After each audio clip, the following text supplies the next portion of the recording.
ప్రస్తుతం బాబు గారి హవా నడుస్తోంది. ఎన్డీఏలో భాగస్వామిగా చేరడం, ఎన్నికల సంఘానికి సంబంధించి కీలకమైనటువంటి వ్యక్తులు ఆయన మాట వింటూ ఉన్నటువంటి నేపథ్యంలో చకచకా చర్యలు జరుగుతున్నాయి. ఆయన చెప్పినటువంటి విధంగానే బదిలీలు అన్నప్పుడు బదిలీలు జరిగినాయి. అట్లాగే ఏకంగా డీజీపీ బదిలీ లాంటిది జరిగింది, పోలీస్ అధికారుల బదిలీ లాంటిది జరిగింది. అలాగే ఈ ఫైలింగ్ సిస్టమ్ ఏదైతే ఉందో దాన్ని అప్గ్రేడేషన్ ఆపేయమంటే ఆపేయడం జరిగింది. ఇప్పుడు సంక్షేమ పథకాలకు నిధుల రిలీజ్ ఇప్పటికీ 2 జరిగినాయి. ఏదైతే ఆసరా, రెండవది వచ్చేటప్పటికి విద్యా దీవెన.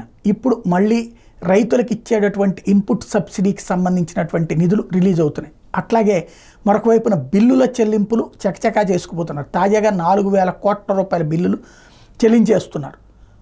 గతంలో చంద్రబాబు గారి టైంలో ఆయన ముఖ్యమంత్రిగా ఉండగానే ఎన్నికలు మొదటి దశలోనే జరిగినాయి. ఆ తర్వాత 6 దశలు జరిగినాయి కాబట్టి ఆ టైంలో ఆయన బిల్లులు చెల్లించారు. అదే కదా పెద్ద ఇష్యూ అయింది. పసుపు కుంకుమ మధ్యలో ఆపేశారు. అట్లాగే రైతు రుణమాఫీ చెప్పింది మధ్యలో ఆపేశారు. డబ్బులు అయిపోగానే ఇస్తానన్నారు, ఇవ్వలేదంటూ అప్పుడు వైసీపీ క్లెయిమ్ చేసింది. ఇప్పుడు వైసీపీ బిల్లులు అయితే చెల్లించేస్తుంది. దాన్ని ఆపడానికి చంద్రబాబు గారిని లేఖ రాయమని చెప్పి ఒత్తిళ్లు తీసుకొస్తున్నారు రాధాకృష్ణ గారు. మరి ఏ మేరకు పనిచేస్తుందో చూడాలి.